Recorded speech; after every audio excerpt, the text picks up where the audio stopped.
আমি 12 ঘৰ মানুহ আমাক উঠাই দি আছে 12 ঘৰ মানুহে বসবাস কৰি আছো এইখিনি মাটিত আহি আমাক হিয়াতে কৈ আছে উঠাই দিবলৈ আমি চৰকাৰৰ ওচৰত আবেদন জনাইছো আমি চৰকাৰৰ তাত আবেদন জনাইছো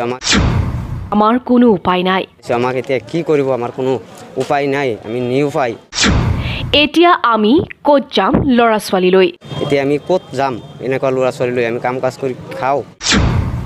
আমি এখাজ খালে এখাজ খাব নোৱাৰো এখাজ খালে আৰু এখাজ খাব নোৱাৰো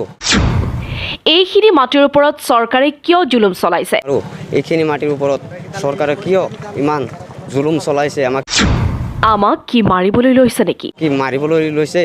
না বচাব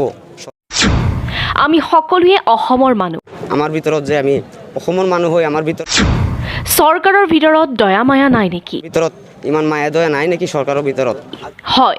আপোনালোকে শুনা এই ভাষ্য দিন হাজিৰা কৰি পৰিয়াল পোহপাল দিয়া একাংশ লোকৰ এই সকল লোকৰ জীৱনলৈ এতিয়া নামি আহিছে কাল অমানিশা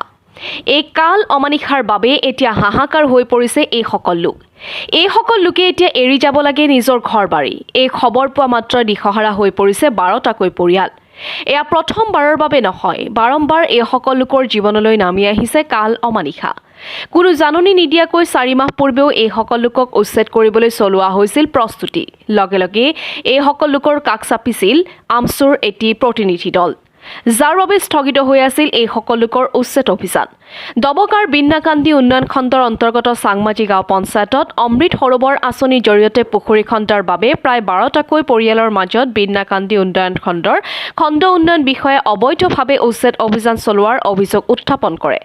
যাৰ বাবে পুনৰ হুজাই জিলা আমচুৰ এটি প্ৰতিনিধি দলে সমগ্ৰ বিষয়টোলৈ জিলা প্ৰশাসনৰ লগত আলোচনাত মিলিত হয়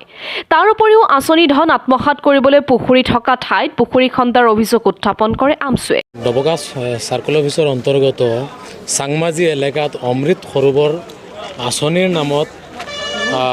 যে বিন্নাকান্দি উন্নয়ন খণ্ডৰ খণ্ড উন্নয়ন বিষয়া যিগৰাকী আছে এইগৰাকীয়ে এক দুৰ্নীতি কৰা দেখা গৈছে যিহেতুকে ইতিমধ্যে এই ঠাইডোখৰত 5-6টাকৈ পুখুৰী আছে আৰু সেই পুখুৰী থকা এলেকাত অমৃত সৰোবৰ স্কিমৰ পুখুৰী বনাবলৈ বিচাৰি আছে য'ত ওচৰে পাজৰে